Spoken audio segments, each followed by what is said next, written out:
Bonjour à tous, j'espère que vous allez bien. Aujourd'hui, je vais vous parler de ma VAE, du diplôme d'état d'auxiliaire de puériculture. Je me lance dans cette formation et je me suis dit que j'allais partager euh, comment se déroule ma VAE, par qui je suis accompagnée, toutes les étapes qu'il faut faire pour se lancer. Tout d'abord, moi je suis professionnelle de la petite enfance depuis 10 ans. Voilà, j'ai un CAP accompagnante éducatif petite enfance. Et du coup, voilà, j'ai travaillé en crèche, au domicile des parents, beaucoup plus au domicile. Voilà, ça m'avait, niveau organisation, gestion, salaire, ça m'avait plus convenu. Voilà, pour moi, c'était beaucoup plus fluide de travailler au domicile des parents. Euh, voilà, puisque du coup, je pouvais gérer les activités, les repas. Vraiment, c'était, entre guillemets, c'est tout moi qui gérais et j'aimais bien. Voilà, j'avais pas, entre guillemets, j'avais les parents qui étaient là, quand même, qui supervisaient, mais la plupart des choses, c'est moi qui mettais en place avec les enfants. Du coup, c'était vraiment chouette. J'ai exercé pendant très longtemps sur ça. Et puis, j'ai fait un an en crèche. En crèche, voilà, ce que j'ai bien aimé, voilà, d'être travailler en équipe, d'être avec d'autres collègues. Mais ce que j'ai moins aimé, c'était la charge au niveau du travail, avoir 8 enfants qui marchent ou 5 bébés. Pour moi, c'était beaucoup de travail. Je ressortais de la journée, j'étais lessivée. Et pour autant, j'avais l'impression de ne pas avoir donné ce que je voulais avoir donné à l'enfant, le temps, lui consacrer ces moments-là, voilà, entre le linge, les repas, certes on fait un peu de lecture, mais je trouvais qu'il manquait des moments vraiment de qualité. Et c'est pour ça que je me suis plus orientée sur le domicile. Après voilà, chacun est vraiment libre on a tous nos opinions. Et là, actuellement, j'ai obtenu mon agrément d'assistante maternelle et je vais en même temps passer ma VAE d'auxiliaire puisque je me dis pourquoi pas si là je suis auxiliaire pour... je vais y arriver. J'ai obtenu mon agrément d'assistante maternelle, voilà, parce que j'ai une petite de 2 ans. En même temps, du coup, je pourrais travailler de mon domicile. C'est vraiment un projet que j'ai mûri depuis un long moment. Comme ça, je pourrais aussi allier, on va dire, la vie perso, la vie pro, pendant que ma fille est encore petite et qu'elle a besoin de moi. Voilà, je me voyais pas retourner travailler au domicile des parents ou en crèche et en faisant garder ma fille. Voilà, pour moi, c'était... Voilà, c'est peut-être que quelques temps, mais je le ferai le temps qu'il faut. Et en même temps, voilà, ça reste aussi mon métier, la garde d'enfants et l'accompagnement parental. Voilà, et du coup... là, j'ai démarré ma VAE il y a 2 mois déjà. Alors, c'est pour ça que je voulais faire un retour d'expérience. Voilà, au départ, j'ai trouvé un centre de formation. Un centre. Oui, c'est pas forcément un centre de formation. Non, au début, j'avais cherché sur les centres de formation. J'avais vu les écoles parce que j'avais déjà fait mon entrée à l'école à Rockefeller. C'était en 2020. Oui, j'avais fait mon entrée et mes employeurs à chaque fois refusaient mon entrée puisque je ne pouvais pas y entrer puisque ils avaient besoin de moi et qu'ils ne trouvaient pas d'autre solution et voilà, même si j'avais été acceptée, que j'avais fait mon passage, que voilà, j'avais posé mon dossier et en fait j'avais le droit à 2 ans pour pouvoir entrer à l'école et sur les 2 ans je ne suis pas rentrée. Mais je savais que si un jour je voulais rentrer dans une autre école avec ça, ça me... Normalement, je pourrais avoir un passe-droit. Voilà. Après, du coup, j'ai contacté plusieurs écoles.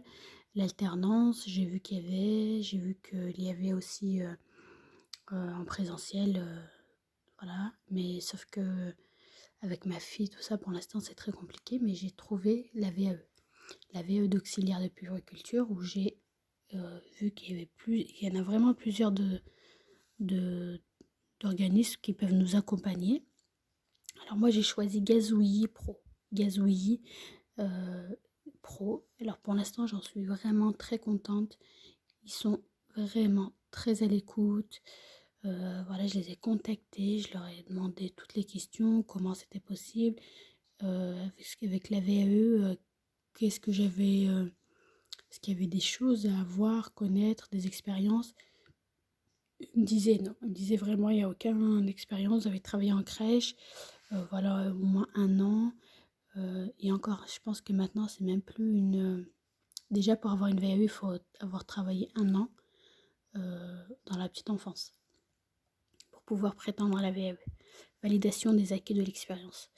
Alors, du coup, quand je suis rentrée en contact et ils m'ont proposé leur accompagnement, du coup, là, on a lancé euh, on a lancé le projet, on a fait le livret 1. Le livret 1, c'est vraiment, on détaille toutes nos expériences et ça, vraiment, ils nous ont aidés. On détaille toutes nos expériences, ce qu'on a fait, l'accompagnement de l'enfant, est-ce qu'on a mis des activités en place, est-ce qu'on a fait des échanges, est-ce qu'on a fait des soins à l'enfant, comment on l'a accompagné sur la motricité, vraiment détailler des petites choses, voilà, par exemple faire sur le langage des signes. Moi je sais que j'avais mis ça puisque j'ai fait une formation sur le langage des signes. On met vraiment des choses qui sont dans la petite enfance et nos expériences, voilà, et comment on a accompagné les enfants. Et là, on envoie le dossier. Là, c'est Gazoui qui a envoyé le dossier, l'organisme. Et du coup, moi, j'attendais. Je crois que j'ai attendu 1 mois. Et là, je viens de recevoir la convocation comme quoi c'était validé, que je pouvais prétendre à la VAE. Voilà, au vu de mes expériences. Et que j'allais devoir faire le livret 2. Alors là, je suis en plein... Je viens de recevoir le livre d'ailleurs. Et j'en ai commandé un autre aussi. Apparemment, celui-ci est très bien. J'en ai commandé un autre. Et du coup, le livret 2, je crois qu'il y a plusieurs modules. Voilà, il faut vraiment que je me renseigne. Il faut vraiment que là, je me mette vraiment dedans sur les compétences. Voilà, j'imagine qu'il y a l'hygiène, la transmission, enfants-parents, parents-adultes. Il y a la communication. Il y a voilà, tout ce qui est soins. Et voilà, il y a plusieurs modules où il faut que je sois vraiment, OP, OK, pour, en tant qu'auxiliaire, parce que aussi faire un stage en tant qu'auxiliaire en maternité, puisqu'en crèche, je sais le dos, j'ai déjà travaillé, mais en maternité, au cas où si j'ai des questions le jour J. Voilà, je dois rendre mon dossier et le livret 2 en août maximum, et ensuite je dois pouvoir après, je pourrais me présenter au jury. Ils vont me donner une date, normalement au mois de novembre. Voilà.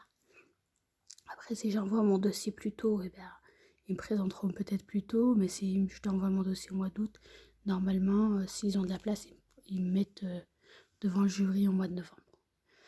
Voilà, c'est vraiment une super expérience. J'ai trop hâte. En même temps, je me dis, voilà, c'est vraiment des choses qui se font avec le temps. Voilà, c'est une formation, ça reste quand même du travail. Il faut au moins compter de ce qu'on m'a dit. Alors, elle me disait un minimum de 5 heures par semaine sur le travail à domicile. Après, on a des ateliers qui, eux, organisent sur la gestion des émotions, il y a vraiment tous les thèmes de la petite enfance que eux nous proposent. En général, il y en a un par semaine. C'est le jeudi à 13h, 13h30. Ça dure 1 heure en général. Voilà, sur tous les thèmes qu'on peut avoir. Et pareil aussi, il y a la FGSU à faire. Et ça, ils nous la financent. C'est super. Et ils nous financent quasiment la totalité de cette formation qu'il faut avoir pour travailler en maternité et aussi prétendre au diplôme d'auxiliaire. Il la faut absolument avant de passer au jury, devant le jury. Et ça, c'est en présentiel, c'est sur 3 jours, il me semble. Du coup, voilà, vraiment, là, pour l'instant, je suis en train de chercher la formation avec la Croix-Rouge ou un autre organisme de la FGSU. Et en même temps, je vais pouvoir commencer mon dossier, pouvoir commencer une situation, par exemple, détailler un change de l'enfant, dire comment tout s'est déroulé, voilà, c'est vraiment les premières choses que je vais faire. Et puis au fur et à mesure, j'approfondirai pour être vraiment comme une auxiliaire et avoir la bonne posture d'une auxiliaire de cuir. Voilà. Et ben ça, je pense que j'ai fait le tour. Je n'ai pas d'autres. J'ai pas d'autre chose à vous dire. Ben, je vous souhaite un bon courage si vous voulez vous lancer dedans aussi. Si vraiment tenter, essayer, ça peut être super. Et puis si c'est votre premier diplôme dans la petite enfance, essayez le CAP petite enfance, accompagnante éducatif petite enfance ou celui-ci. Je sais que Gazouille Pro font aussi celui de ah, d'éducatrice spécialisée d'EduxP. Voilà, ils le font aussi. Ils en font un autre aussi. Je sais qu'ils font pas mal de VAE. Et un autre vraiment encore plus haut, je crois que c'est infirmière, si je ne dis pas de bêtises. Voilà, en tout cas, je vous souhaite une bonne continuation dans votre programme et je vous dis à bientôt.